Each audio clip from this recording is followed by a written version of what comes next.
দখল করা ভবন ফিরে দেওয়ার দাবিতে এবার বিডিও অফিসের মূল প্রবেশদ্বারে অবস্থান বিক্ষোভ বিজেপির। পরিস্থিতি সামাল দিতে ঘটনাস্থলে শান্তিপুর থানার বিশাল পুলিশ বাহিনী পৌঁছায়।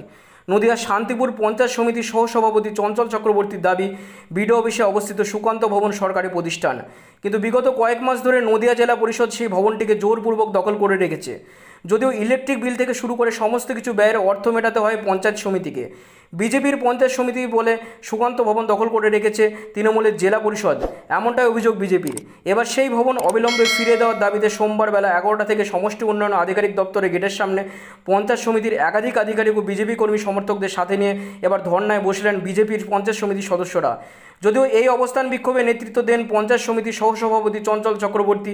তার দাবি, অবিলম্বে যদি এই ভবন পঞ্চায়েত সমিতির তত্ত্বাবধানে না ফিরিয়ে দেওয়া হয় তাহলে লাগাতার এই আন্দোলন চলবে। তবে হুঁশিয়ারি সুরে চঞ্চল চক্রবর্তী বলেন, আমরা হাতে গোনে 7 দিনের সময় দিলাম, আগামী 7 দিনের মধ্যে এই ভবন যদি ফিরিয়ে দেওয়া না হয় তাহলে জোরপূর্বক দখল করার রাস্তা বেছে নেব আমরা। অন্যদিকে আন্দোলন চলাকালীন ঘটনাস্থলে পৌঁছায় শান্তিপুর থানার বিশাল পুলিশ বাহিনী। যদিও ঘণ্টাখানেক ধরে চলে এই অবস্থান বিক্ষোভ।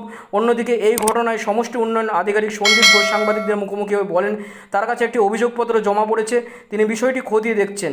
দেখুন, আমাদের শান্তিপুর পঞ্চায়েত সমিতির সম্পত্তি ফুলিয়া সুকান্ত ভবন। ফুলিয়া এবং শান্তিপুরের মানুষের আবেগ জড়িত। পৃথিবীর বিভিন্ন যারা গুণী মানুষ তারা এসছেন এখানে, পশ্চিমবাংলা ভারতবর্ষের গুণী মানুষেরা বিভিন্ন সময় এখানে সাংস্কৃতিক কর্মকাণ্ডে এসছেন। সুকান্ত ভবনকে জোর করে জবরদখল করছে নদিয়া জেলা পরিষদ। গত 1.5 বছর আগে সুকান্ত ভবনের সংস্কার করবার নাম করে তারাই সুকান্ত ভবনটাকে নেয়, এবং নেওয়ার পরে সুকান্ত ভবনের সংস্কারের যে কোটি টাকা খরচ হলো তার হিসাব দিচ্ছে না, এবং জেলা পরিষদ তারপর থেকে সুকান্ত ভবন আমাদেরকে ফেরতও দিচ্ছে না। আমাদের ফুলিয়া এবং শান্তিপুরের মানুষ সুকান্ত ভবনের বুকিং করবার জন্য তাদেরকে কৃষ্ণনগরে যেতে হচ্ছে, এবং সেখানে তারা সুকান্ত ভবন বুকিং করছে 10,000 টাকা নিচ্ছে, এবং সেই টাকা পঞ্চায়েত সমিতিতে আসছে না। আগে সুকান্ত ভবন থেকে যে ভাড়া পাওয়া যেত সেটা পঞ্চায়েত সমিতি খরচ করত, শান্তিপুরের ডেভেলপমেন্টে, ফুলিয়ার ডেভেলপমেন্টে খরচ হতো, সেই টাকা মেরে দিচ্ছে নদিয়া জেলা পরিষদ। তারা সুকান্ত ভবনের ভাড়া ওখান থেকে করছে। ফুলিয়ার মানুষ তারা নাজেহাল হচ্ছেন, শান্তিপুরের মানুষ নাজেহাল হচ্ছেন, তারা সুকান্ত ভবন পাচ্ছেন না, এবং দেখে দেখে কাদেরকে ভাড়া দেওয়া হবে কাদেরকে দেওয়া হবে না এটা ইচ্ছা মতো হচ্ছে নদিয়া জেলা পরিষদ করছে। তার প্রতিবাদে আজকে আমরা সুকান্ত ভবন ফেরত চাই, ফুলিয়ার মানুষের দাবি। আজকে আমাদের তার প্রতিবাদ সভা, অবস্থান বিক্ষোভ বিডিও সাহেবকে আটকে হচ্ছে। বিডিও সাহেব গত আপনারা দেখুন 15/4/2024 তারিখে চিঠি দিয়েছিলেন, বলেছিলেন যে সুকান্ত ভবনটা ফেরত দিন, হ্যান্ডওভার করুন, কিন্তু এখনো পর্যন্ত অ্যাডিশনাল এক্সিকিউটিভ অফিসার নদিয়া জেলা পরিষদের মানে এডিএম জেলা পরিষদ তিনি কোনো ভূমিকা নিচ্ছেন না, এটা ফেরত দিচ্ছেন না। তার প্রতিবাদে আজকে প্রধান সাহেব আছে ফুলিয়া টাউনশিপের, আমাদের পঞ্চায়েতের বিভিন্ন মেম্বাররা আছে, আমাদের পঞ্চায়েত সমিতির মেম্বার কৃষ্ণ এখানে আছে, সকলে মিলে আমরা প্রতিবাদে নেমেছি। এই প্রতিবাদ কতক্ষণ চালাবেন বা কি দেখুন, যতক্ষণ না পর্যন্ত এডিএম জেলা পরিষদ বা জেলা পরিষদ হচ্ছে এটা ফেরত না দেবে ততক্ষণ আমাদের আন্দোলন চলবে। আমরা জেলা পরিষদের যিনি এক্সিকিউটিভ অফিসার ডিএম তার কাছে আমরা আবেদন করতে চাই যে মাননীয় ডিএম সাহেব নিশ্চিতভাবে সুকান্ত ভবন ফুলিয়ার মানুষের কাছে ফিরিয়ে দেবেন। আর জেলা পরিষদের নেতাদের বলতে চাই যে শান্তিপুর পঞ্চায়েত সমিতি বিজেপি পরিচালিত, আর তৃণমূল জেলা পরিষদ চালাচ্ছে।